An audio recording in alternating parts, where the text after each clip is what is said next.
victory celebration was to last all night, beginning with the formal declaration of victory. A great bonfire would be lit at the foot of the council rock. There would be dancing and singing. Fires would be built in the council ring and in the plaza.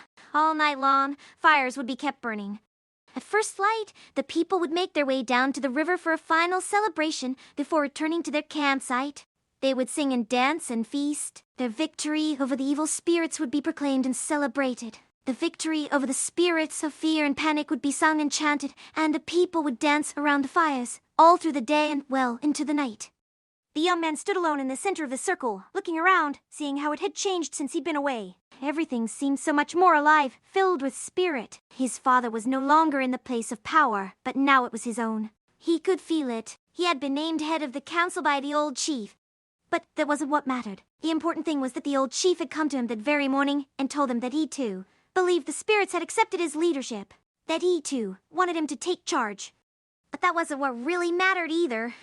His heart swelled in his chest when he remembered his sister. How beautiful she had been. And now he knew what that meant, knew what she meant to him. He had a reason to go on, to continue to live.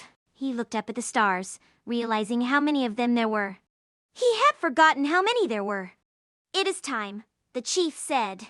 He walked to the center of the ring. He removed his necklace from beneath his shirt, took the ring from it, and held it out. It was a small copper ring, his sister's ring. "This is my promise to you," he said to the people. "My promise to all of you that I will continue to speak your truth, that I will continue to keep you safe. This is the ring that has always been my promise to you. It will not break."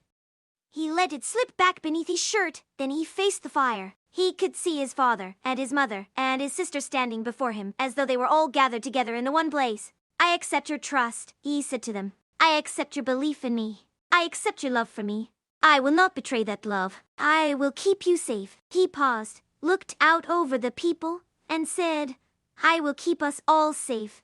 He waited for the fire to burn out, then turned and walked away from the circle. His father came up to him. The old chief touched his son's arm. "I'm proud of you, my son. You have led us well." The young man smiled at him. "Thank you," he said. "It is I who should thank you for giving me this chance to lead." "You were born to this," the old man said. He reached for his son's hand and gave it a squeeze. "Now go on. Go with your family. Celebrate with your family." "Yes," the young man said, looking at his parents and sister. He gave them a grin that was so filled with love. He knew no one could look upon it without being blessed by its light. "I will," he said. "I promise you." He walked away, followed by his family. He felt joy rising within him as he led them out of the circle and into the cool night air, feeling a sense of belonging and a peace that had eluded him for so long. As he walked into the darkness of night, he turned and saw his father standing at the edge of the camp, looking after them. "I'll never forget you," the chief said to him. "I will always love you." "And I you," the young man answered. "I love you." Then they were gone, disappearing into the forest that surrounded them. He heard the soft footsteps behind him of his sister, her footsteps coming closer until she was at his side. "We will always be together," she whispered to him, touching his hand as she took it in hers. "No matter where we are, no matter how far apart we are." "Yes," he said, "we will." They walked away from the circle of tents and back into the forest, knowing they would see each other again on the morrow. They would celebrate their victory. Then he would make his way back to the village with his family. The village he had known all his life. He would leave his family behind with their new home, but they would be happy there, happier than he ever could have dreamed possible. His father would be content, and he would have a home again. His sister would be with her husband, who was also part of the family. Her life would be filled with joy and with love, just as he would find his. They would have their own land, their own home, their own life, their own future.